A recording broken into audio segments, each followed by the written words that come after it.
Madame le maire, monsieur le président, monsieur le secrétaire perpétuel, mesdames et messieurs les membres de l'Académie, chers amis.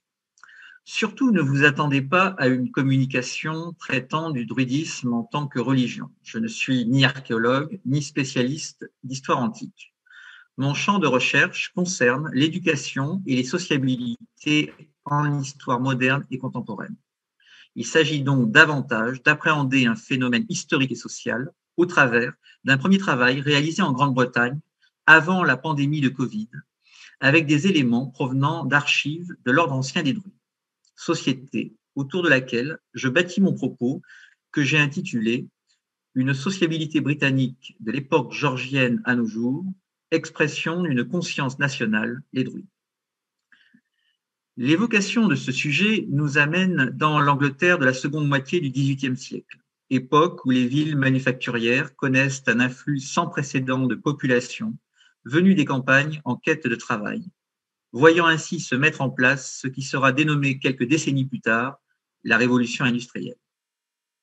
Cette mutation profonde fait basculer le pays d'un monde rural à une société urbaine et amène à repenser les liens communautaires dans un nouvel espace collectif, et ce, au sein d'un environnement où coexistent un grand nombre d'associations et de groupes, principalement religieux ou culturels. Lointains héritiers des guildes de la période médiévale, les ordres fraternels et sociétés amicales, qui se créent durant le siècle des Lumières, se dotent d'attributs et d'emblèmes distinctifs, le plus souvent empruntés à l'Ancien Testament, ou plus rarement à l'histoire, comme cela fut le cas pour les druides de la période pré-romaine. Pourquoi et comment les druides furent-ils rétablis? Du XVIIIe au XXIe siècle, les exemples de l'ordre ancien des druides et des sociétés qui en sont issues, la présentation de leurs traits caractéristiques et de leurs principales évolutions permettent de rappeler l'importance de la figure du druide dans l'histoire culturelle et sociale de la Grande-Bretagne. Grand 1, les druides rétablis, une sociabilité britannique à l'époque géorgienne. Dans l'Angleterre des années 1780, sous l'effet d'un exode rural considérable, certaines agglomérations connaissent une forte croissance. Des associations, plus ou moins formelles, encadrent la population. Sociétés amicales et groupes fraternels identifiables par une symbolique ou des valeurs spécifiques. Ils sont le plus souvent liés à des thématiques corporatistes comme les francs jardiniers, les forestiers, les bergers, ou encore les métiers de la construction avec les francs-maçons qui se structurent à Londres en 1717. Et si cette dernière confrérie est la plus célèbre, elle n'a été ni la première ni la seule à proposer un espace de sociabilité ritualisé. Et au cours des ans, elle a quelquefois même supplanté des ordres plus anciens dont elle a repris certains aspects et usages. Plus prosaïquement, il existait entre toutes ces sociétés amicales et fraternelles une rivalité basée sur le jeu des origines. C'était à celle qui se réclamerait de l'antériorité symbolique la plus marquée. La source culturelle majeure que constitue pour les contemporains l'Ancien Testament chrétien permettait de convoquer Adam, Nimrod ou encore Salomon. À l'imaginaire moyen-oriental, d'aucuns vont préférer un courant historique occidental. Ainsi firent les druides. Dès la fin du XVIIIe siècle, plusieurs récits vont évoquer les origines de ce que l'on désigne comme le courant fraternel ou philosophique du druidisme moderne. Le rétablissement des druides au siècle des Lumières en Angleterre a pour cadre la taverne aux Armes du Roi, sise non loin d'Oxford Street, et qui accueille les réunions d'un groupe d'amis et de connaissances, gentlemen, que l'on trouve aussi qualifiés, je cite, de bons patriotes. Ils s'y retrouvent régulièrement afin de pratiquer entre amateurs la musique et la déclamation de vers. Désireux d'éviter les intrusions et les troubles lors de leurs réunions, ils se constituent en société, instituant un mot de passe et un rituel. De ce groupe émerge la figure d'Henry Earl, habitant à Garlick Hill dans la Cité de Londres et jouissant d'une position sociale bien établie.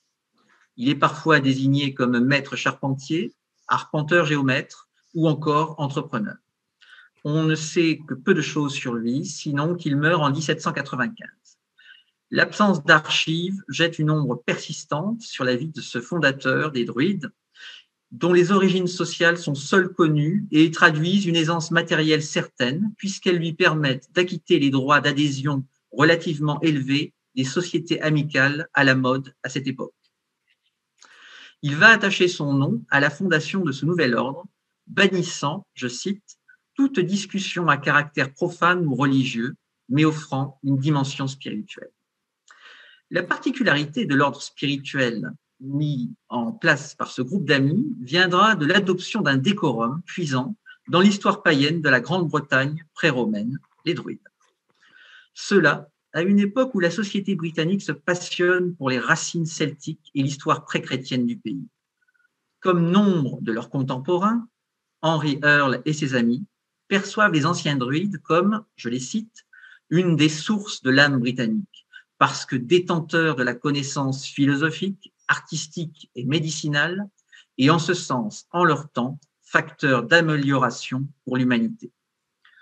Toutes qualités et valeurs qui rejoignaient celles auxquelles adhéraient les membres de cette nouvelle compagnie, pour la plupart issus d'une bourgeoisie éclairée et éduquée, partisane des Lumières et des progrès des sciences. Manifestant la volonté de s'ancrer dans une tradition historique qui s'était perdue, l'ordre ne sera donc pas créé, mais bien rétabli. Comme le rappelle l'entête officielle que vous avez sous les yeux, fondé en des temps immémoriaux, rétabli l'année 1781. Henry Earle et ses compagnons inaugurent ainsi l'ordre ancien des druides le 28 novembre 1781 à la taverne des Armes du Roi. Je désignerai désormais cette association sous son acronyme britannique AOD.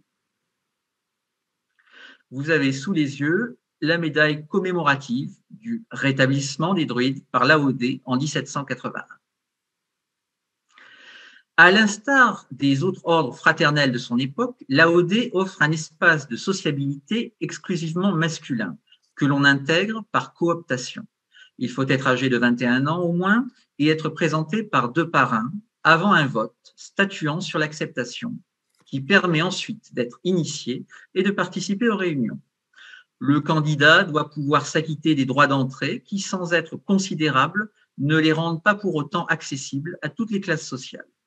L'AOD se définit comme ayant, je cite, un caractère social, bénévole, patriotique et fraternel, et se dote comme but la recherche de l'amitié universelle, la pratique de la philanthropie et de l'amour fraternel, terminologie qui est toute empreinte d'un registre sémantique directement issu du siècle des Lumières. Précisons que l'imaginaire populaire a souvent associé à tort les ordres fraternels druidiques avec la franc-maçonnerie.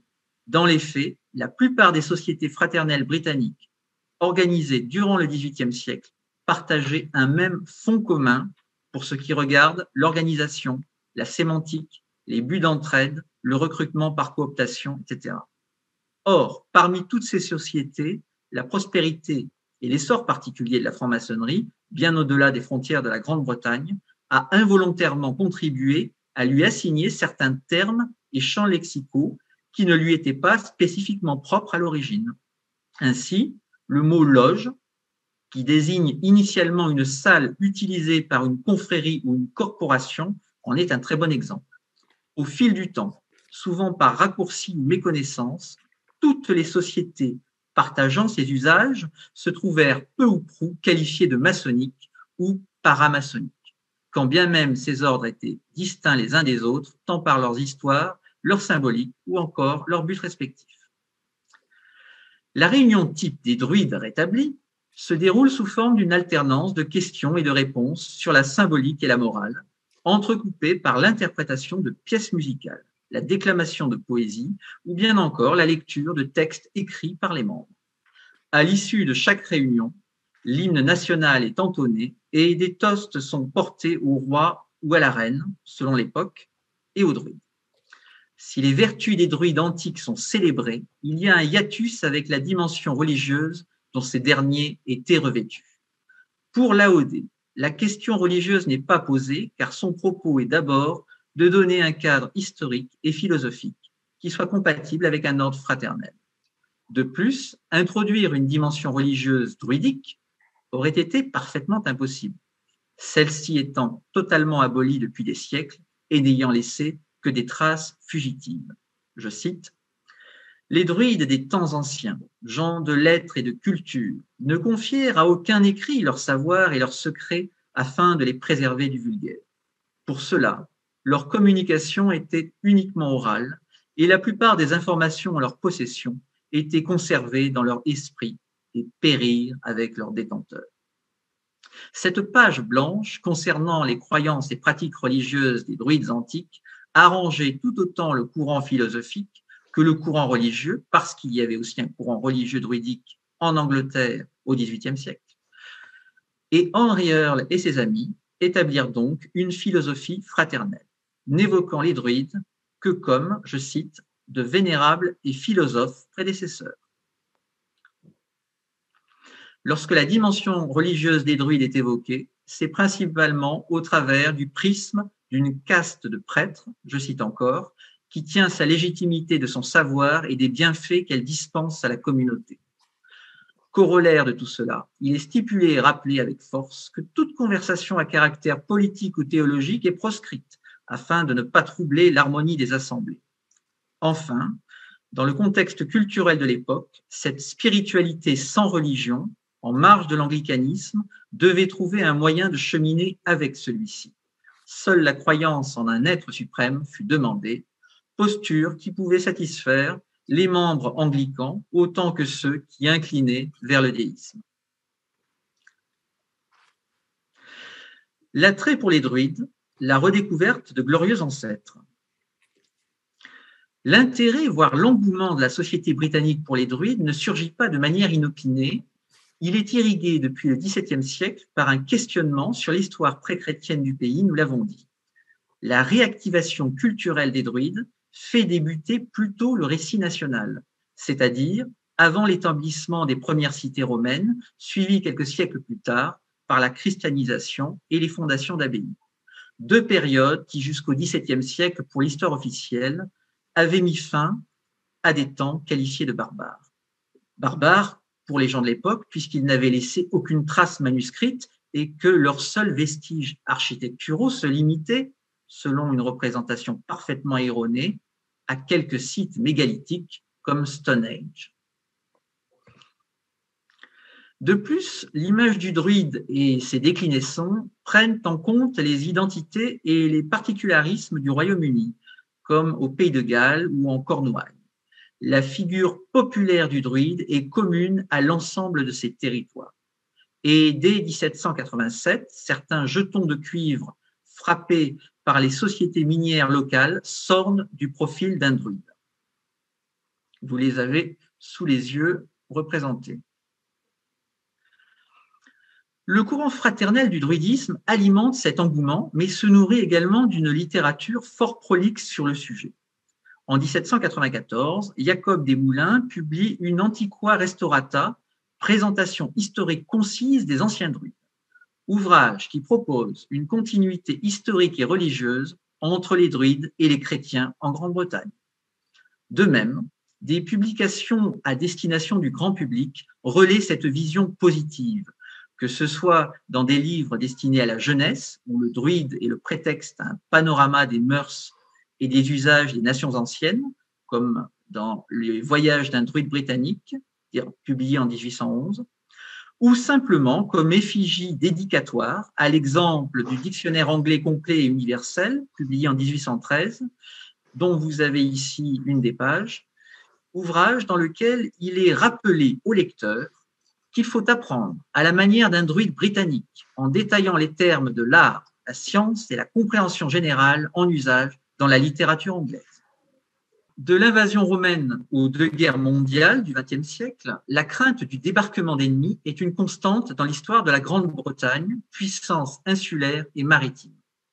Incarnant une élite au sein des peuples celtes, décrits comme les gardiens et protecteurs des traditions et des anciennes coutumes, les druides sont également revêtus par l'opinion publique d'un caractère éminemment patriotique et se confondent avec l'idée de nation.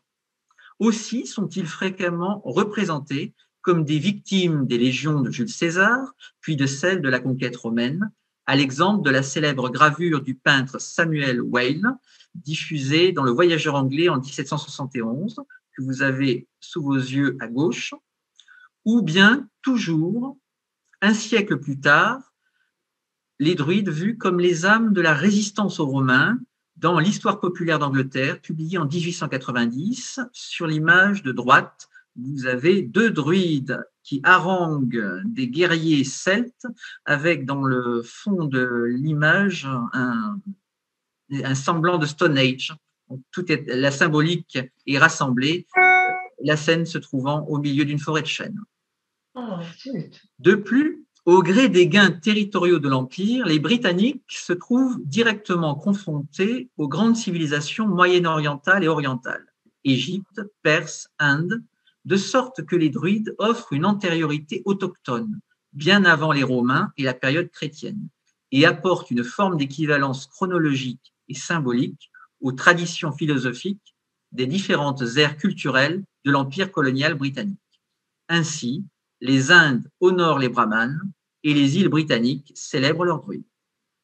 La régénération de la figure du druide peut ainsi être interprétée comme la recherche d'une forme d'harmonie avec le passé, en quelque sorte une vision romantique célébrant des temps oubliés et questionnant les origines culturelles de la Grande-Bretagne tout en affirmant sa singularité. 1800-1900, de Londres à l'Empire, le formidable essor des sociabilités druidiques. Au XVIIIe siècle, la réactivation du druidisme accompagne une forme de nostalgie pastorale des populations urbaines.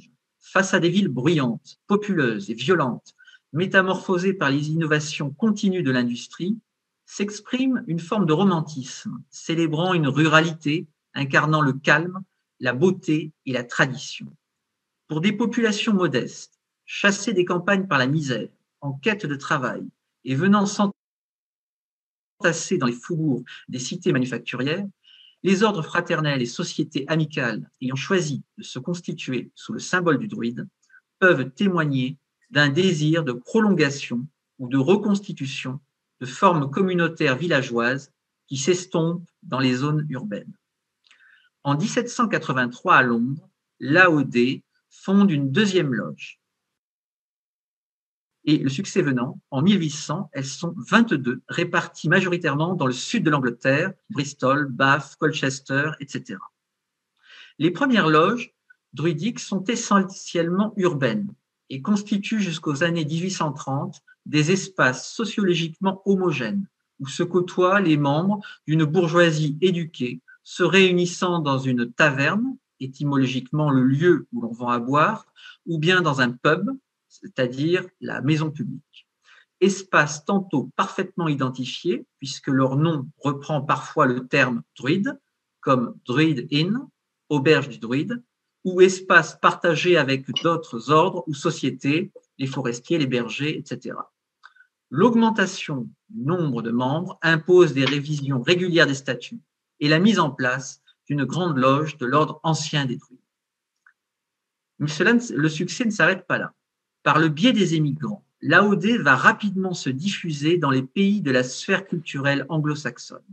En 1821, il inaugure ses premières réunions à St. John, au Canada, et la même année à New York, aux États-Unis d'Amérique. En 1833, l'AOD compte presque 20 000 adhérents répartis en 193 loges.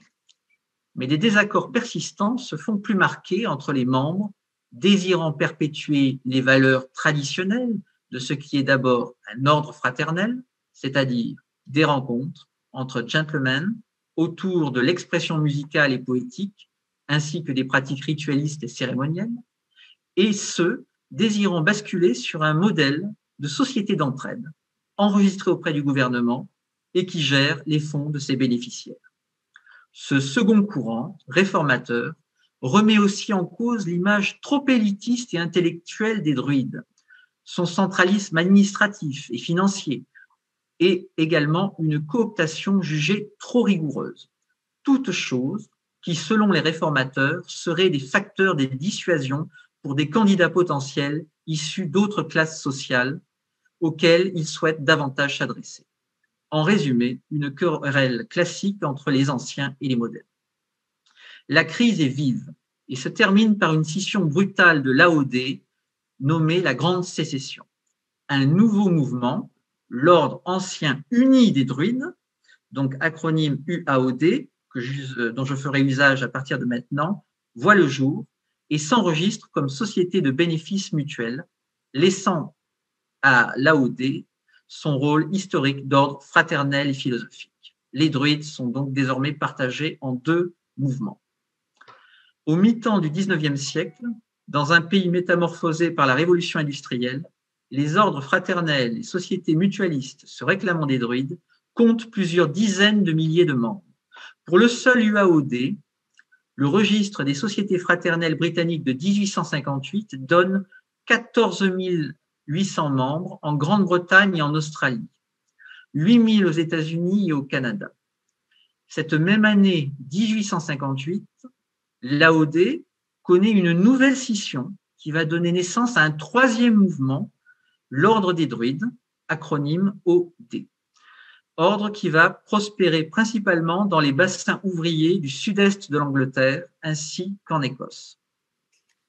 Je vous mets ici sous les yeux un petit tableau qui vous résume donc ces scissions et les principaux mouvements qui vont naître de ces sécessions successives. Si les trois grands ordres ou sociétés mutuelles druidiques AOD, UAOD et OD dominent largement, par scission ou bien par parrainage, ils vont aussi donner naissance et fédérer localement une multitude d'épigones. La ville de Manchester et sa région sont exemplaires à cet égard. Deux organismes y dominent, l'ordre indépendant des druides et l'ordre loyal des druides. Ce dernier est aussi implanté dans les environs de la ville, à Wigan et à Bolton. Un peu plus loin, à quelques kilomètres seulement, à Leith, nous trouvons l'ordre indépendant des druides. À Oldham, également à quelques kilomètres, qui est un important centre de fabrication textile, on trouve l'ordre moderne et grand des druides, qui enregistre 1200 membres, mais qui voisine aussi avec des loges de l'ordre indépendant des druides. À cela s'ajoutent des centaines de petites sociétés, souvent établies sur un territoire en lien avec un tissu industriel et une population ouvrière et une classe moyenne nombreuse.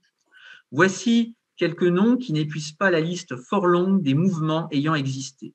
Les druides anciens et premiers, l'ordre impérial des druides, l'ordre amalgamé des druides, l'ordre ancien et vénérable des druides, l'ordre égalisé des druides de Sheffield, etc., etc., etc.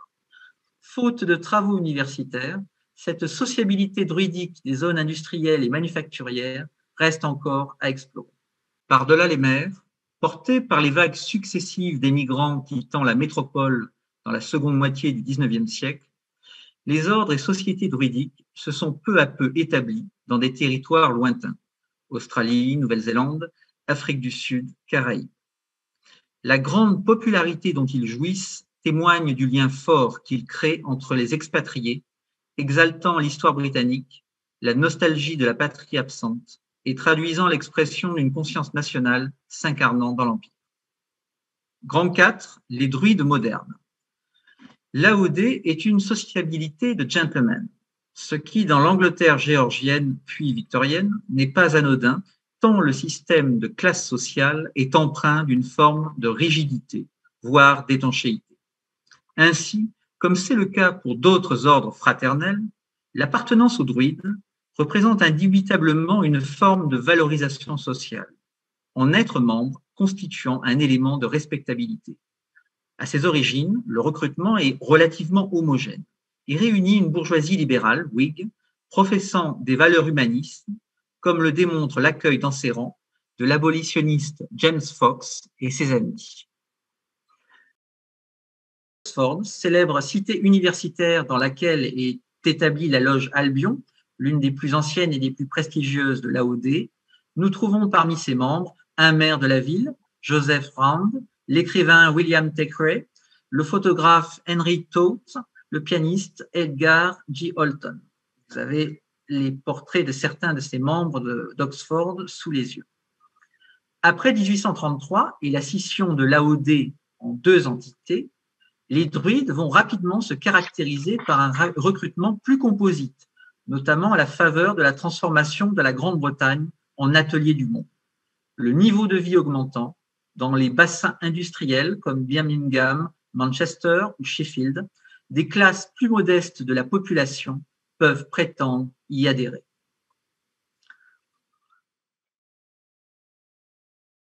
Du folklore, mais aussi des chants politiques et religieux, les sociétés druidiques constituent un espace d'émulation collective autour de valeurs humanistes, dans un siècle où les disparités sociales extrêmes poussent riches et pauvres à des comportements et des débordements fréquents. Les sociétés druidiques incarnent un lieu de moralité, de tempérance et d'émancipation. Vous avez ici sous les yeux deux photographies donc de loges druidiques, l'une de 1880 et une autre de 1920, qui vous montrent finalement l'ensemble, le prisme social très étendu des personnes qui pouvaient adhérer à ces sociétés et qui venaient en règle générale de milieux très populaires, d'ouvriers, de commerçants, d'artisans. Donc c'est un instantané, j'allais dire, de la population britannique et de la sociologie britannique du 19e siècle. Pourquoi rejoint-on les druides? Les rejoindre, c'est l'opportunité de s'agréger à une société de bénéfices mutuels. Elle permet à ses membres de participer à la création d'une caisse abondée par les versements réguliers de petites sommes. Et ce fonds était immédiatement accessible en cas de maladie ou d'accident du travail, ou bien pour la prise en charge de frais funéraires et la distribution de secours pour la famille d'un défunt. Cela à une époque où il n'existe aucune autre forme de protection sociale en Angleterre. Le succès est très important et les sociétés druidiques gèrent des fonds considérables, comme le rappelle en 1907 le slogan des druides de Sheffield, 37 000 livres de capitaux, c'est-à-dire 4,5 millions de livres sterling actuels pour cette seule organisation. Voici un livret de souscription pour le fonds de bienfaisance volontaire, donc de l'AOD. Et ici, une ancienne photographie qui vous présente le char des druides de Sheffield lors d'une procession en l'honneur de la reine Victoria. Et l'arc au-dessus du char indique, c'est un slogan, druide, chef et éducateur il y a 2000 ans, pionnier, sous-entendu sur la protection mutuelle, pionnier aujourd'hui excédentaire de 37 000 livres. Donc c'était un moyen de faire sa publicité et de vendre cette association de bénéfices mutuels. Pour l'opinion publique, les aspects romantiques et quelque peu surannés qui accompagnaient les cérémonies de l'AOD s'accordaient parfaitement avec l'image de l'Angleterre classique, ses villages pittoresques, ses champs et ses forêts. Une société de continuité et de tradition dans laquelle les strates sociales les plus importantes jouaient leur partie. La présence d'aristocrates parmi les membres de l'AOD répond à une tradition du patronage noble prolongeant des usages ancestraux. Si l'AOD ne bénéficie pas de la protection officielle d'un membre de la dynastie régnante, plusieurs aristocrates, comme le duc de Leeds ou le comte de Warwick, vont s'impliquer et la patronner. Mais ce sont certainement le 8e et 9e duc de Marlborough qui vont lui apporter le soutien le plus actif, accueillant dans le cadre somptueux de Blenheim certaines des cérémonies de la loge Albion d'Oxford. Vous avez donc sous les yeux le duc de Marlborough, le comte de Warwick et le duc de Leeds, qui ont été les patrons des druides de l'AOD pendant une partie du 19e siècle et le début du 21e siècle. Dès leur création, à l'instar d'autres ordres fraternels, l'AOD et les autres sociétés druidiques ont été un objet d'intérêt pour le monde politique, qui, selon les périodes, a pu le considérer comme un appui ou au contraire comme un espace d'opposition. Ainsi, en 1784, lorsque James Fox, homme politique en vue, libéral et abolitionniste, nous l'avons évoqué tout à l'heure, est initié à l'AOD, il se fait vertement réprimander par les autres membres pour avoir tenu des propos à caractère politique lors d'une réunion. Au XIXe siècle, dans certaines régions, les ordres fraternels et les sociétés druidiques constituait un relais incontournable pour les candidats en quête de suffrage, rien ne devant être négligé pour remporter une circonscription électorale. Il fallait donc, pour les hommes politiques, se rapprocher et adhérer aux structures de sociabilité locales, surtout dans les bassins de population importants comme Birmingham, Sheffield ou Manchester. L'initiation de l'homme d'État Winston Churchill, le 15 août 1908 au palais de Blenheim, peut s'inscrire dans une triple vision. Familiale, le 9e duc, George Spencer Churchill, est un membre de l'AOD et est le cousin de Winston Churchill. Une vision patriotique, Churchill est un défenseur acharné des intérêts britanniques, et une vision électorale, Churchill a déjà été élu à Manchester, donc dans des circonscriptions ouvrières, avant de devenir ministre. Des banlieues ouvrières aux zones rurales, les druides offrent donc une représentation sociologique assez fidèle de la Grande-Bretagne. Ouvriers, commerçants, fermiers, bourgeois et aristocrates. D'une manière générale, l'opinion publique perçoit les organisations druidiques, ordres fraternels et sociétés mutuelles confondues, comme un facteur de stabilité et de cohésion nationale. Bien implantées, plurielles, offrant généralement une protection sociale à leurs membres, elles constituent également dans l'Angleterre georgienne puis victorienne une forme de syndicat avant l'heure. Cet état des choses aura un impact certain sur la réception du modèle syndical importé depuis l'Europe continentale. En effet, ce dernier ne sera jamais adopté par la société britannique. Dans la seconde moitié du XIXe siècle, l'UAOD, bientôt suivi par l'OD, inaugure des sections féminines qui offrent aux adhérentes un espace officiel de réunion en dehors de cercles confessionnels, ce qui permettait donc d'avoir des branches féminines pour cet ensemble d'organisations. À la fin du XIXe siècle, il y a pour le seul UAOD 64 000 membres enregistrés répartis dans les territoires dépendants de Londres, Australie, Nouvelle-Zélande, mais également Allemagne, États-Unis, etc. Je regarde l'heure, nous sommes dans les temps. Hommes et lieux. Un petit mot sur Stone Age. Il semble difficile de parler des druides sans évoquer Stone Age en Grande-Bretagne. Durant des siècles, certains sites mégalithiques avaient parfois acquis la réputation d'avoir accueilli des cérémonies druidiques, quand ils n'étaient pas supposés être l'œuvre des druides eux-mêmes. Beaucoup le pensaient à une époque où les antiquaires n'étaient pas encore des archéologues et où le manque d'éléments historiques vérifiables trouvait dans les druides une théorie satisfaisant le récit national tel qu'il se développait alors. La vogue entretenue par le romantisme et l'intérêt pour l'identité culturelle britannique est telle qu'à la fin du XIXe siècle, Stone Age, que vous avez sous les yeux, constitue un enjeu mémoriel national à propos duquel des personnalités éminentes du monde scientifique, comme Charles Darwin, n'hésitent pas à déclarer que les mégalithes sont indiscutablement liés aux druides. Le site de Stone Age, relevant du domaine privé, l'AOD obtient la possibilité d'y organiser en août 1905 une cérémonie publique durant laquelle 259 nouveaux membres sont initiés, dont le propriétaire de Stone Age, Sir Edmond Antrobus.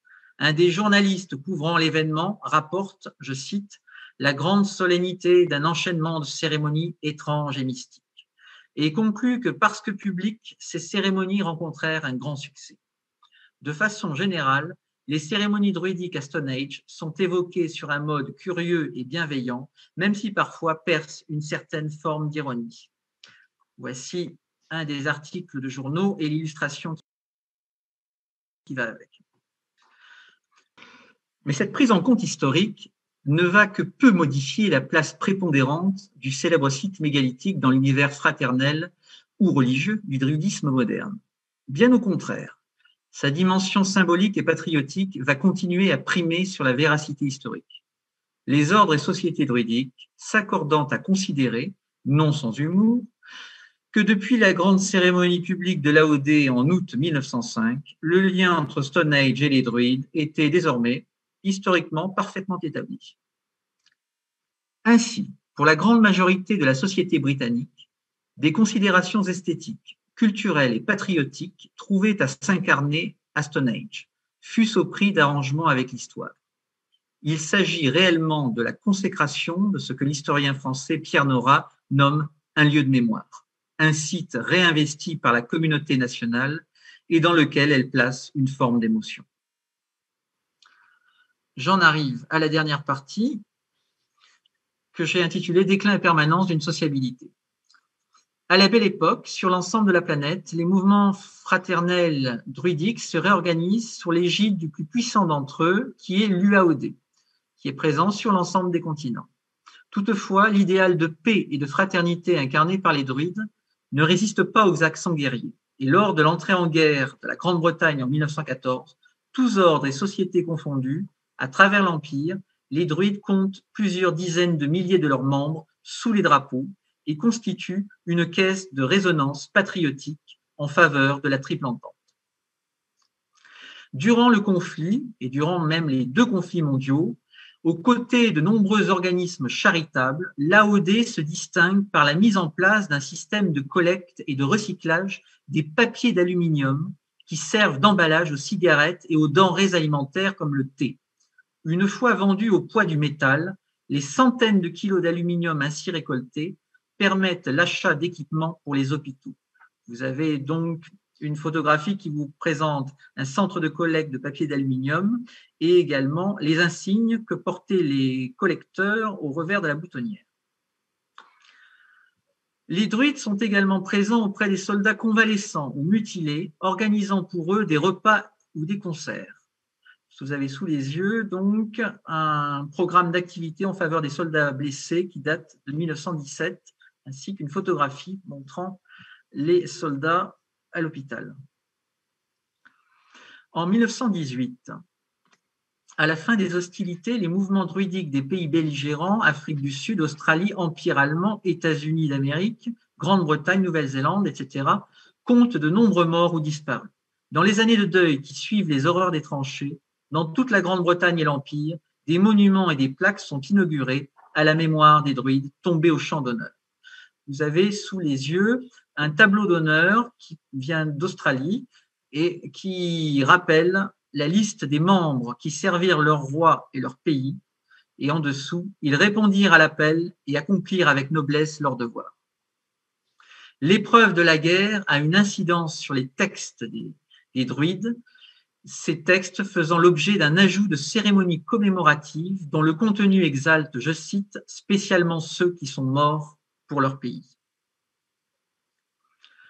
Après-guerre, arborant leurs insignes, les membres des ordres et sociétés druidiques participent aux commémorations nationales comme celle du 11 novembre, ainsi qu'aux cérémonies officielles. La presse se fait l'écho des plantations publiques de chênes organisées par les druides, événements qui, dans la vie locale, revêtent pour beaucoup un caractère patriotique et éminemment symbolique, puisque le chêne est un des emblèmes attribués aux druides, bien sûr, mais également à la marine britannique, qui est la marine à l'origine de la puissance et la richesse de la nation. Le siège de la Grande Loge impériale de l'AOD est établi à Londres, dans le quartier d'Holborn. Et elle comptait un grand nombre d'éléments, d'archives et de livres. Au cours du Blitz, durant la bataille d'Angleterre, le bombardement du 10 mai 1941 détruit l'immeuble, anéantissant les archives, la bibliothèque et le musée des druides. Vous avez donc sous les yeux quelques éléments qui se trouvaient dans ce bâtiment détruit donc par les bombardements de Londres. Voici une image de Londres détruite en partie par le Blitz, donc c'est assez terrible à voir. Et à la fin de la guerre, bien que victorieuse, la Grande-Bretagne est néanmoins très impactée par les destructions et les pénuries. Par ses mesures économiques et son action sociale, la création et la mise en place de l'État-providence, le welfare state, est une avancée sociale majeure qui, paradoxalement, va mettre à mal les sociétés mutuelles d'entraide druidiques. Ce qui avait fait l'intérêt de ces dernières lorsque rien d'autre n'existait est à présent battu en brèche par la puissance publique qui l'étend à l'ensemble de la population.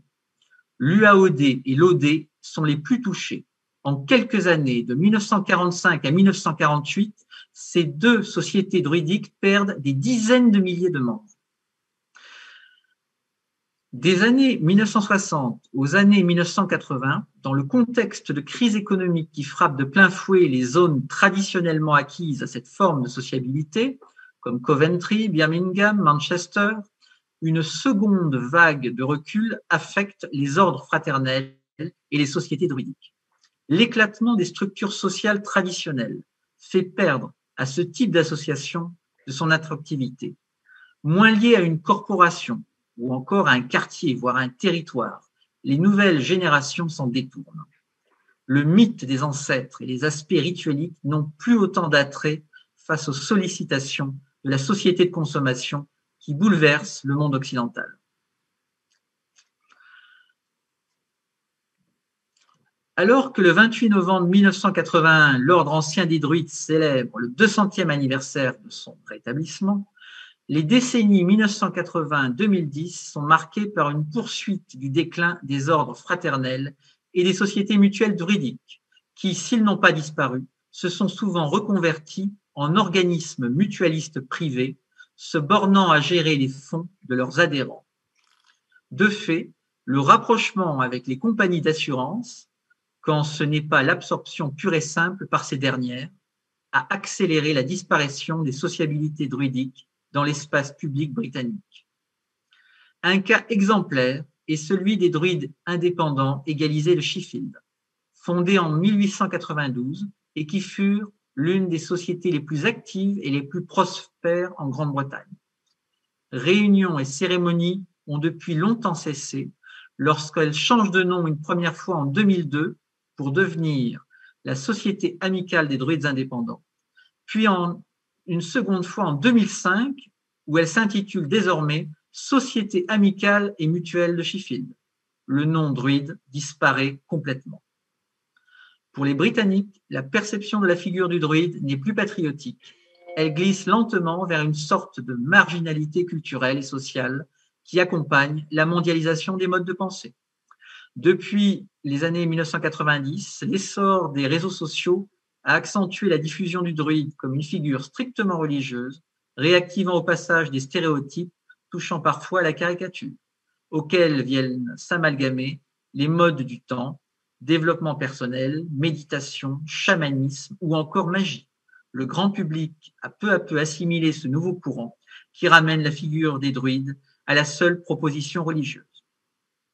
En Grande-Bretagne, le passage au troisième millénaire a ainsi vu disparaître deux des plus anciennes sociétés druidiques, la branche britannique de l'UAOD et l'OD. L'OD, la plus ancienne, semble mieux résister et maintient son ancrage historique dans le sud-est du Royaume-Uni, principalement le Kent, reste présent dans les Antilles britanniques et par le biais des expatriés anglais est actif en France et aux États-Unis d'Amérique. Vous avez ici une cérémonie du 11 novembre, auquel participent les druides de l'AOD, et ici, le petit musée. Historiquement, l'AOD demeure aujourd'hui à la fois un des plus anciens ordres fraternels au monde et le plus vieil ordre druidique existant en ligne continue éprouvée. En 2021, il concerne son objet charitable, organisant des collectes de fonds pour les hôpitaux, pour les scouts, la lutte contre le cancer notamment, et gère un fonds de convalescence domestique. Il s'apprête à célébrer ses 240 années d'existence. Je conclus, et je suis dans les temps. Dans l'Angleterre georgienne puis victorienne, la figure régénérée des druides de l'Antiquité participe de l'élaboration du récit national. Fondé à Londres en 1781, l'ordre ancien des druides et ses épigones témoignent de cette rencontre entre l'histoire ancienne, l'imaginaire populaire anglo-saxon et l'effervescence qui caractérise les ordres fraternels et les sociétés mutuelles de cette période de transition entre les Lumières et la Révolution industrielle. Qu'elles soient espaces de tradition initiatique ou sociétés de bienfaisance et d'entraide, les sociétés druidiques vont occuper une place à part dans les sociabilités de leur temps. L'engouement exceptionnel qui accompagne leur essor au XIXe siècle et qui touche toutes les classes sociales va suivre les évolutions engendrées par la révolution industrielle et épouser les frontières mouvantes des territoires de l'Empire par le biais des immigrants britanniques. Par là, le druide se confond avec le pays et prend rang d'emblème national au même titre que Britannia et John Bull. À la fois figure historique et personnage mythologique, le druide britannique s'impose comme l'expression d'une identité et d'une conscience nationale, et ce jusqu'à la Seconde Guerre mondiale. Le courant fraternel et philosophique du druidisme britannique s'offre comme un captivant objet d'étude pour les historiens. Je vous remercie. Merci infiniment, Romain, pour cette conférence remarquable. Tu as dit au départ que c'est une enquête sur place qui t'a permis d'explorer les archives de ce mouvement druidique.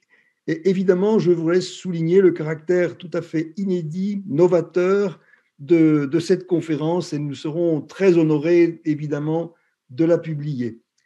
Je pense qu'il nous aura échappé, à personne l'analogie qu'il peut y avoir entre cette sociabilité tout à fait particulière des loges, des ordres fraternels, comme tu les as appelés, des druides, par rapport à notre académie, nos académies.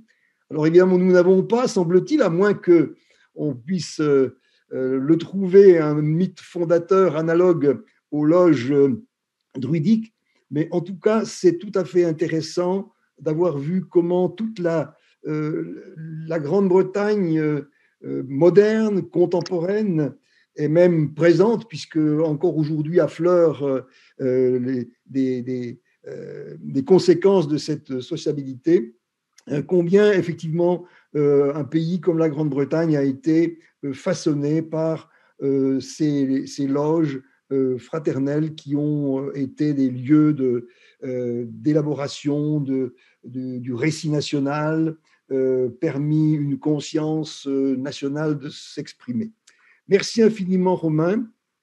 Tu es engagé dans le mouvement anti-esclavagiste et tu as bien montré que les loges britanniques étaient apolitiques et areligieuses, comme on le dit aujourd'hui, c'est-à-dire qu'elles ne voulaient pas introduire ces paramètres religieux à l'intérieur. Mais est-ce que tu sais s'il y a eu des conflits justement idéologique à ce propos, puisque tu disais que William Pitt était un adversaire un peu des loges, et bon, William Pitt, c'est tout ce courant à la fois parlementaire et anti-esclavagiste du côté des églises non conformistes, quoi. Voilà. Est-ce qu'il y a là un conflit, ou est-ce que quand même il y a eu un rapport entre ces milieux-là? Il y a toujours du peu que je vois et que je ramène de mes éléments d'archives, beaucoup d'ambiguïté entre les druides et la religion. Bien sûr, ils ne sont pas religieux, mais la plupart sont tous anglicans, appartiennent à différents courants de l'anglicanisme, du protestantisme. Et c'est jamais complètement coupé. Même chose politiquement. Une grande partie des premières adhérences, ça on le sait, au XVIIIe siècle, viennent de ce qu'on appellerait les travaillistes. Aujourd'hui, ils sont abolitionnistes. Mais pourquoi viennent-ils chez les druides? On l'a évoqué tout à l'heure, il y a un peu de récupération politique. Il faut avoir un réseau politique. Donc, on adhère à une sociabilité pour faire infuser des idées. Et en l'occurrence, les abolitionnistes, à la tête desquels James Fox était présent, la famille Wedgwood aussi, je pense, c'est à creuser et faisait partie des druides à côté de Manchester. Donc, il y avait tout un réseau qui, même s'il prétendait ne pas intervenir du point de vue politique ou religieux, arrivait dans ces ordres fraternels et voulait faire passer des informations, infuser, récupérer aussi un auditoire. Et ce qui créait des tiraillements, parce que ceux qui n'avaient pas du tout les mêmes idées ou les mêmes religions, il y avait certains membres, là je le vois sur des journaux du Pays de Galles dans les années 1810, on dit attention, les druides sont contre l'anglicanisme, ils mangent des enfants dans leurs cérémonies. C'est imprimé noir sur blanc. Hein. Et en fait, un autre journal dit au contraire, ils sont anti-religieux, on ne peut pas leur faire confiance, ce sont certainement des révolutionnaires français qui veulent attaquer le Royaume-Uni et préparer un débarquement. Et ça vient des premières époques, en fait, des druides. Les druides sont restés très longtemps comme ordre fraternel clandestin. Ils ont refusé de se faire enregistrer auprès du gouvernement, ce qui faisait que les descentes de police étaient fréquentes et on a arrêté les gens et on fermé les lieux de réunion. Alors, vous en avez énormément pendant la Révolution française en Angleterre. Les rencontres étaient clandestines. Je glisse juste une autre question avant d'en prendre d'autres. J'ai fait tout à l'heure une analogie entre le mouvement druidique et le mouvement académique. Est-ce qu'il y a, excuse mon ignorance, est-ce qu'il y a en Grande-Bretagne des académies analogues aux nôtres et est-ce que ce rapprochement de ma part est abusif ou pas? Non, non, pas du tout. Il y a en Grande-Bretagne des sociétés royales de géographie, sociétés royales de parasitologie, enfin énormément. Donc tout ce qu'on peut trouver comme grandes sociétés savantes, et également des sociétés d'histoire locale qui sont tout à fait semblables et similaires à nos associations et compagnies françaises pour la défense de l'histoire, du patrimoine et la connaissance des sciences. Ça se recouvre parfaitement.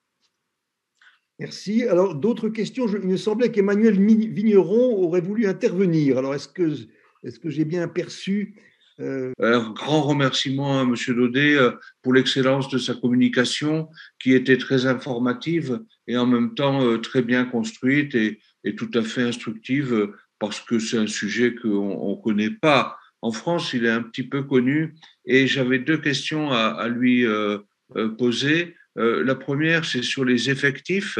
On voit que des grands personnages comme le cousin de Churchill et donc Churchill lui-même, qu'on voit en photo dans le parc du château, là, dans une des diapos, ont été très proches de ces mouvements, les ont soutenus financièrement. Mais au total, combien cela représentait-il de personnes au maximum, qu'on peut peut-être situer au tout début du XXe siècle?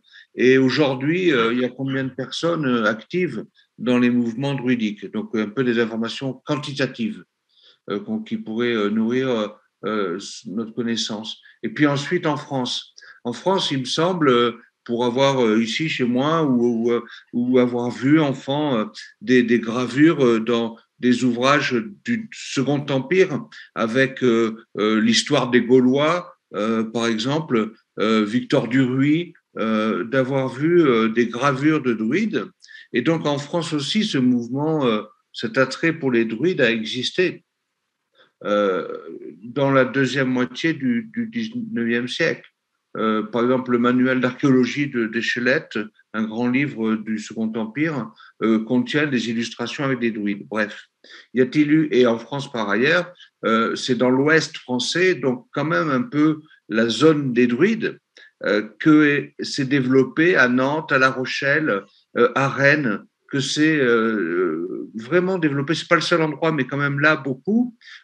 Il en reste beaucoup de choses en matière de localisation des mutuelles en France, que c'est développé dès le tout début du 19e siècle, le mouvement mutualiste. Donc, je ne veux pas être trop long, mais Monsieur Daudet, pouvez-vous nous parler, si vous le pouvez, des ramifications de ce mouvement des druides en France au 19e siècle et peut-être, si vous le savez, moi je n'en sais rien, de sa contribution à l'éclosion du mouvement mutualiste en France. En France, ce qui a été bien étudié, c'est le mouvement mutualiste. Et on y trouve effectivement des bannières, on y trouve des cérémonies, pas forcément, enfin, je ne sais pas si c'est en relation avec le druidisme, oui. Mais quand vous prenez par exemple l'almanach protestant, on compte les écoles, on compte les sociétés de secours mutuels et le nombre de gens qu'il y a dans toutes les sociétés de secours mutuels depuis le début du 19e siècle. Et il me semble qu'Agulon, cet historien, met en relation ces sociétés de secours mutuels avec, le nom m'échappe, mais vous savez, ces formes d'aide qui existaient dans les corporations. Oui. Et qui avaient effectivement une aide qu'on apportait aux veuves, qu'on apportait aux enfants. Alors, je ne sais pas si le fait du druidisme, ça peut-être Romain pourrait nous le dire, est plus fort en Angleterre, mais en France, la mutualité a vraiment structuré l'aide. Oui, mais je parle d'ailleurs, en ce moment, je ne sais pas si vous vous en rendez compte, La sécurité sociale. Ma question, elle n'est pas sur la mutualité. Qui reviennent. Ma question n'était pas sur la mutualité. Elle est sur, justement, moi je connais assez bien l'histoire de la mutualité, et puis Maurice Agulon aussi. Donc, ce que je sais, c'est que l'importance du mouvement mutualiste en France, qui apparaît en quelques endroits, notamment Rhône-Alpes, Lyon, Grenoble, Saint-Étienne, ça c'est l'histoire du mouvement mutualiste. Ailleurs aussi.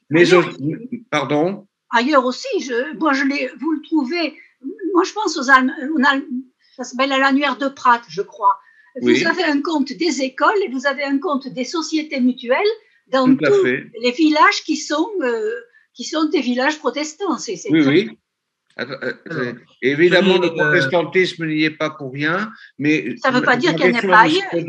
Y a-t-il une influence du mouvement druidiste en France auprès du mouvement mutualiste naissant en France dès 1810-1815? Pour le nombre de druides au maximum du 19e siècle dans l'Empire colonial britannique, tout ordre fraternel et société mutuelle confondus, on doit avoir vraiment au maximum 200 000 adhérents. Et c'est-à-dire sur l'Empire britannique et également l'Europe du Nord, puisque l'Empire allemand, la Suède étaient également concernés par les protestants. Ils avaient ramené le druidisme, en fait, des États-Unis. Ils l'avaient réimplanté au moment où l'Empire allemand est mis en place dans les années 1871 et après. 200 000 vraiment au maximum. Aujourd'hui, en Angleterre, ce sont des petites structures qui parfois ne communiquent pas visiblement entre elles.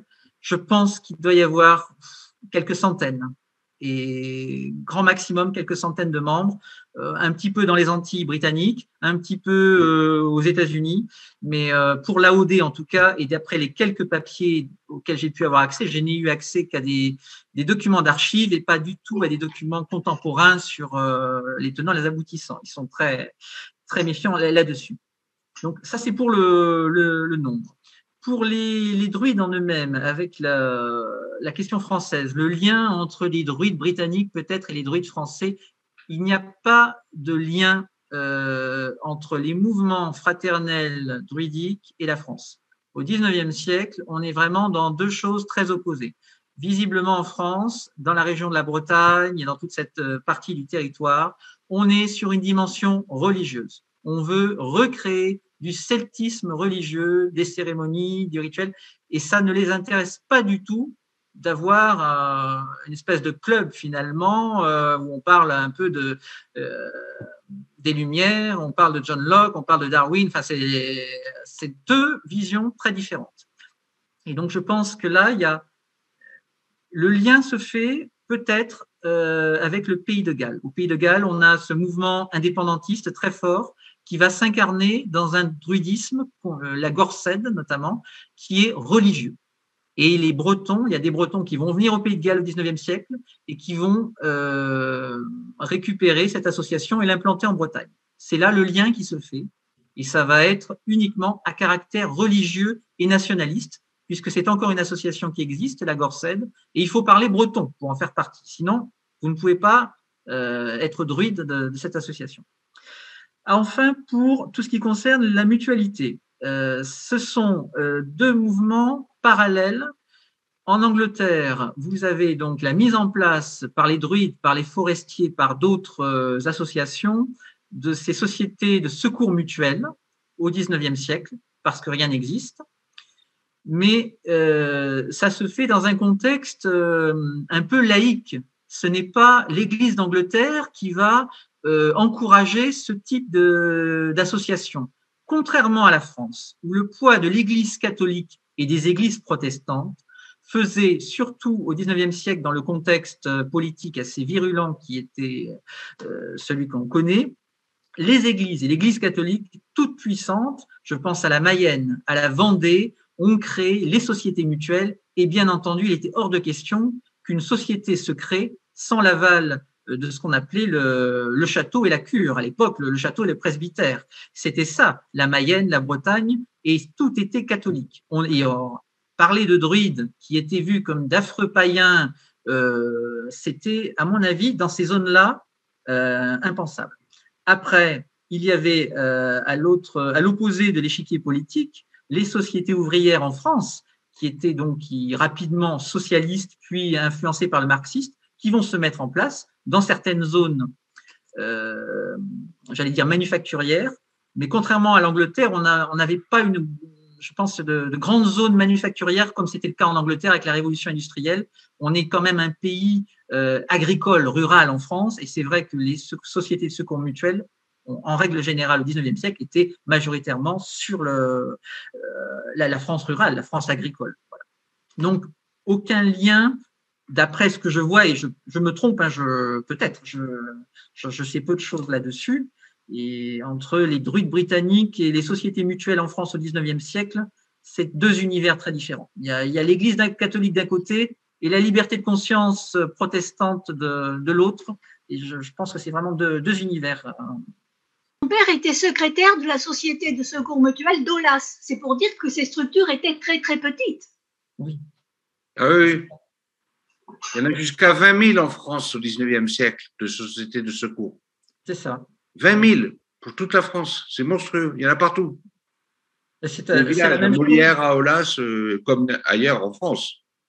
C'est ce que je vous disais par rapport aux petites sociétés druidiques. Vous aviez des sociétés de secours où il y avait 20 ou 30 adhérents et ils avaient un nom particulier, étaient établis à un endroit, existaient pendant quelques décennies, disparaissaient et ainsi de suite.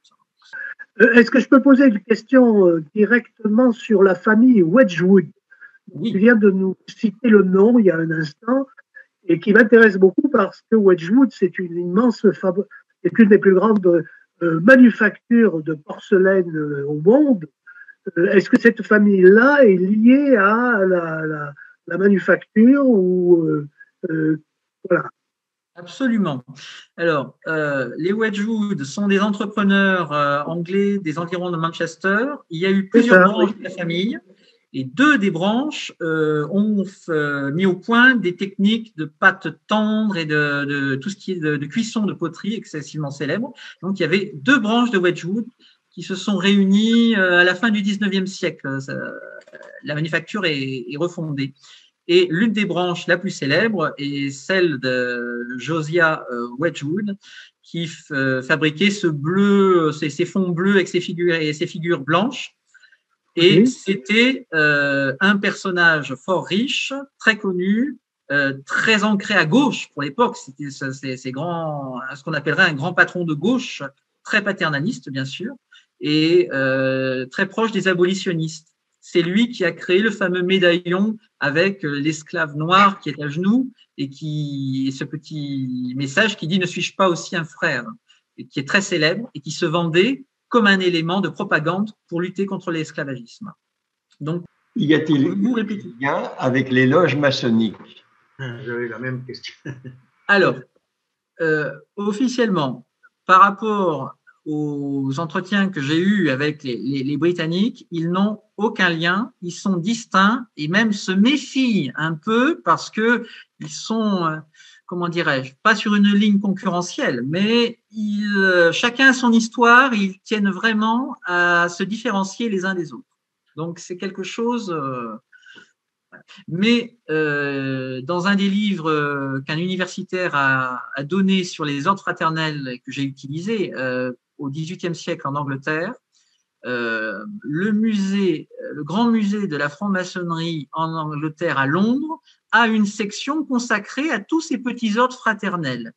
Et en fait, ils ont fait une espèce d'OPA, ils ont créé des espaces comme si ça leur était lié, alors que des fois, il n'y a aucune affaire. Mais bon, ça peut entretenir une confusion. Et c'est pour ça que je voulais rappeler en début de conférence, la sémantique est souvent la même, la façon de concevoir aussi l'organisation de la société est souvent la même, mais ils sont très, très à cheval sur cette idée, en tout cas pour les Anglais, là de se dire ça, nous sommes distincts. On a une identité et une histoire et des buts distincts. Est-ce que le Ku Klux Klan pourrait avoir un lien avec ces sociétés quand elles ont immigré aux États-Unis? car on observe que physiquement et dans leur tenue et leur manifestation, il y a des liens. Enfin, il y a des rapports, il y a des ressemblances. Après, on est toujours sur l'organisation d'une société, d'un ordre fraternel avec un rituel, des cérémonies, des mots de passe, et ça se retrouvait dans toutes les sociétés. Donc effectivement, le Ku Klux Klan, c'est une émanation du monde anglo-saxon, du sud des États-Unis. Il y a pas de lien avec les druides, mais il y a un lien avec l'organisation d'une société fraternelle, comme ça se concevait au XVIIIe et XIXe siècle. Ça, c'est, je pense que. Là, je vous parle en tant qu'Américain ayant vécu dans le Sud, où j'ai connu des anciens du Ku Klux Klan et lu des documents du Ku Klux Klan. À mon avis, et ce que j'en ai compris, jamais le Ku Klux Klan ne se reconnaîtrait une autorité qui proviendrait d'une religion païenne, barbare, comme celle des druides. Et d'une manière générale, le Ku Klux Klan se méfie de toute influence européenne. Les Européens, vous savez, ce sont les décadents, etc. Vous connaissez. Et puis, je pense en plus que le côté humaniste, très proche des sciences et très raisonné des premiers druides, le combat abolitionniste en plus des druides, qui c'est connu, c'est revendiqué, ils sont à gauche en plus, ça ne colle pas du tout avec l'idée d'un Ku Klux Klan. Voilà. Je pense que c'est vraiment deux univers qui ne peuvent pas se rencontrer. En tout cas, ça c'est. J'ajoute, par rapport à ce que André vient de dire, que dans le musée donc de l'AOD, auquel j'ai pu accéder brièvement, mais j'ai quand même pu faire un tour, l'un des grands archidruides, donc l'un des grands chefs de l'AOD dans les années 80, est un Antillais britannique. Donc c'était le grand chef des druides était un Antillais britannique. Donc ça prouve bien qu'il y a aucune idée racialiste ou quoi qu'est-ce à ce niveau. Alors, c'était. Et les loges féminines, puisque tu en as parlé, mais ça a l'air d'être tout à la fin, est-ce qu'elles ont eu un succès ou pas? Je crois pas. Visiblement, alors je sais que là, j'ai rencontré la dame qui s'en occupait, donc il y en a encore. Je me suis posé la question de savoir s'il y avait eu des liens entre le mouvement Vote for Women, dans les suffragettes finalement, oui, et la possibilité pour les femmes en tant qu'adhérentes aux druides de se rassembler en dehors du regard finalement d'une association religieuse où les femmes peuvent se retrouver pour parler en dehors de la religion. Et ça serait intéressant, mais là encore, il n'y a aucun travail universitaire là-dessus. Donc c'est quelque chose qu'il faut complètement découvrir et il faut aller au contact des archives. Les archives anglaises sont complètement à explorer de ce point de vue-là. Et le seul spécialiste qui s'appelle Ronald Hutton est un professeur de Bristol et il est complètement engagé sur les druides, mais du côté religieux. Donc les druides rationalistes ne l'intéressent absolument pas. Voilà. Donc c'est quelque chose qui est complètement, même inconnu des Anglais. Il y a plein de Britanniques qui ne connaissent pas ce passé et cette dimension druidique finalement au XIXe siècle. Oui, j'avais deux questions, mais grâce à Hilaire Giron, c'était éclairci. Merci Hilaire. Il n'y a pas de lien donc apparent avec la franc-maçonnerie. C'était presque évident la question parce qu'ils avaient un peu le même. Bon. Par contre, j'ai pas bien compris comment ils se sont arrogés un peu l'origine de Stonehenge. Et ils apparaissent, les pierres, ils étaient là depuis des siècles, et les druides, tout d'un coup, ils essayent de récupérer. Bon, c'est un peu lourd pour récupérer les paquets, mais comment ils se sont débrouillés pour s'ancrer dans la tradition anglaise, quoi. Et qu'est-ce que tu en penses, Romain? Alors, Stonehenge, c'est certainement le site mégalithique et architectural, entre guillemets, le plus ancien connu en Angleterre et le plus fameux. C'est un lieu de mémoire Et pendant des siècles, les Britanniques ont projeté sur Stone Age énormément de choses. On pensait que c'était des Atlantes qui avaient construit ça.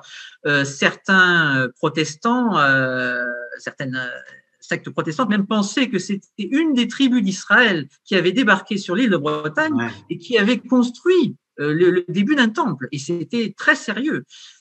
Et donc, c'est un lieu sur lequel on a projeté énormément. Et l'opinion la plus commune et la plus répandue depuis le Moyen-Âge, c'était que c'était certainement l'œuvre des druides. Donc, on a répété ça, et comme un mantra. Et finalement, quand les druides ont été rétablis en 1781, l'un des symboles qu'ils vont s'arroger, se dire, mais bon, Stone Age, c'est notre lieu, le seul lieu qui résiste encore finalement à l'usage et à l'usure du temps. Et ils vont utiliser Stone Age comme un site, un phare un peu emblématique.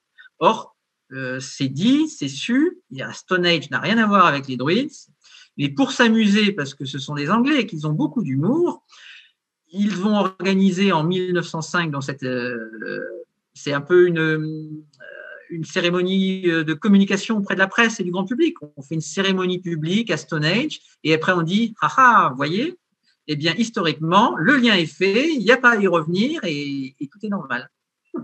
Mais aujourd'hui, c'est un problème parce que, effectivement, chaque année, il y a des druides alors religieux, des groupes de druides, de chamans qui s'y rendent et qui sont intimement. Oui, il y a un festival voilà. Stonehenge chaque année, c'est assez curieux. Et qui n'a rien à. Enfin là, ils sont persuadés, eux aussi, que les druides sont à l'origine de ces constructions.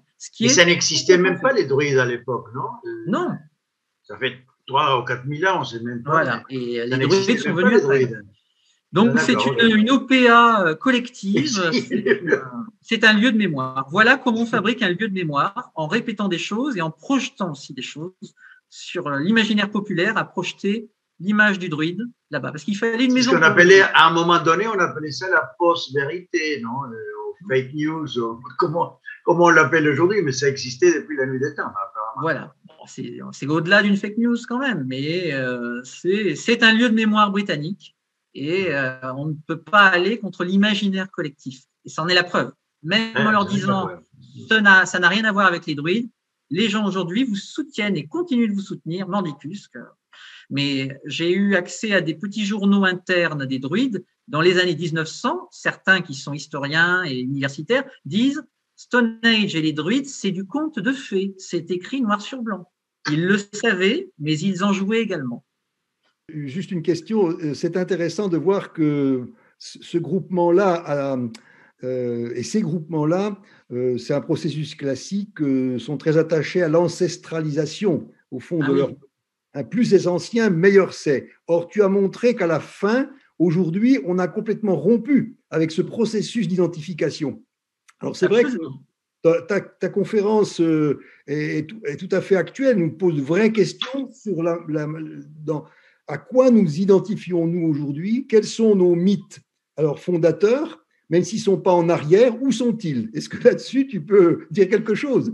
Bien sûr, c'est dans une discussion plus d'opinion personnelle. La dernière diapositive est un constat, finalement, parce que qui parmi nous connaissait Britannia, le druide et John Bull comme emblème britannique, à part ceux qui connaissent un peu l'Angleterre, peut-être? Et encore, ces emblèmes qui étaient présents sur des images, des buvards, des carnets, des livres, des affiches pendant des siècles, faisaient partie du paysage mental et visuel et collectif de la Grande-Bretagne. Et dans le cas qui nous occupe là, pour les druides, on est quand même sur une pensée universaliste, c'est-à-dire les druides, vous voyez, ils peuvent très bien s'adapter. L'idée en Australie, en Nouvelle-Zélande, en Allemagne, enfin, il y a quand même, on n'est pas du tout sur un nationalisme de frontières, enfin, avec un précaré. Je pense qu'ils se méfient un peu de ça. Le nationalisme gallois, le nationalisme écossais, les druides n'étaient pas très bien vus parce qu'il y a cette idée quand même d'une part, l'idée de fraternité, donc qui transcende les clivages politiques et nationalistes, ça ne passe pas auprès des purs et durs. Ça, il y a peut-être aussi cette dimension qui fait qu'il y a un hiatus entre les deux. Il y a deux visions. là-dessus. Je trouve que l'évolution de notre discussion vers la question justement des repères dans nos sociétés actuelles est très intéressante. Ça montre bien que la conférence a une portée d'actualité tout à fait forte. Merci infiniment. Est-ce qu'il y a encore une question ou l'autre sur ce champ? Oui, je voulais simplement rebondir sur la question aussi de Madeleine et de ce que vous venez de dire.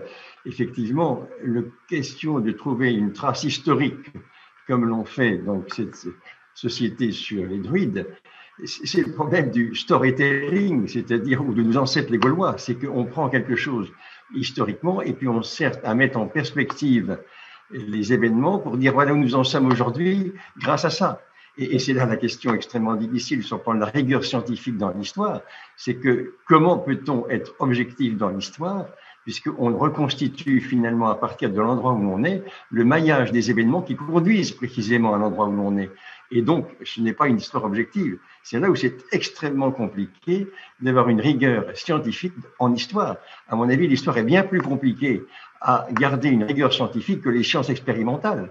L'histoire, on fait forcément du storytelling pour expliquer l'endroit où on est. On dit voilà, expliquer, c'est comme le président de la République. Regardez, dès le biberon, il pensait être président. Et d'ailleurs, il est président aujourd'hui. Donc ça, c'est extrêmement, pour moi, sur le plan intellectuel, l'histoire est une des matières les plus compliquées à expliquer. J'ai assisté à la plus grande partie de la conférence de Romain avec le plus grand plaisir et j'ai été extrêmement impressionné par tout ce qu'il nous a raconté et puis cette nouvelle orientation que prennent ses recherches. Je trouve ça passionnant. Nous en reparlerons ensemble. Écoutez, je pense que c'est magnifique et que la séance d'aujourd'hui nous a permis de nous retrouver, même brièvement, mais même de façon un petit peu difficile, puisque là, on ne peut pas parler les uns sur les autres, il faut couper son micro, etc.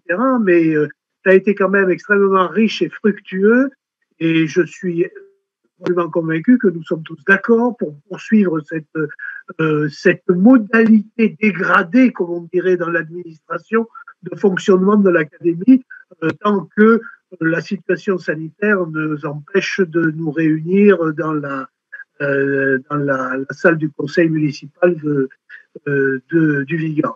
Donc, nous allons continuer.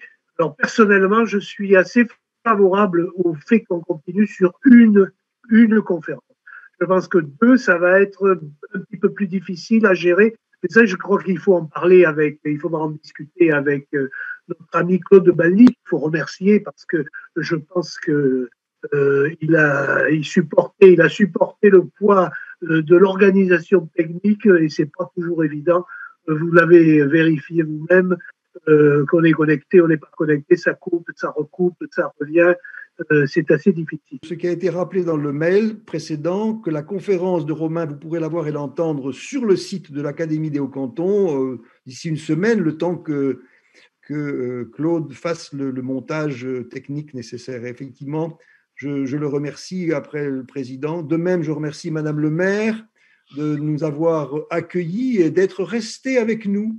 J'apprécie, j'avoue personnellement que souvent je sais que les responsables politiques ou administratifs ont d'autres choses à faire, mais là, pardon, je te tutoie. Vous avez été là, Madame le maire, et merci infiniment en tout cas de cette présence qui nous honore et nous soutient. Donc, merci.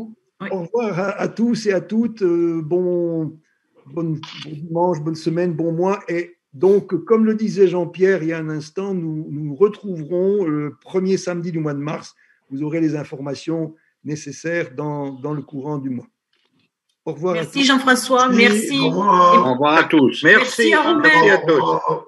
Merci beaucoup. Madame. Merci à Romain pour la qualité de cet exposé. Merci beaucoup. Oui.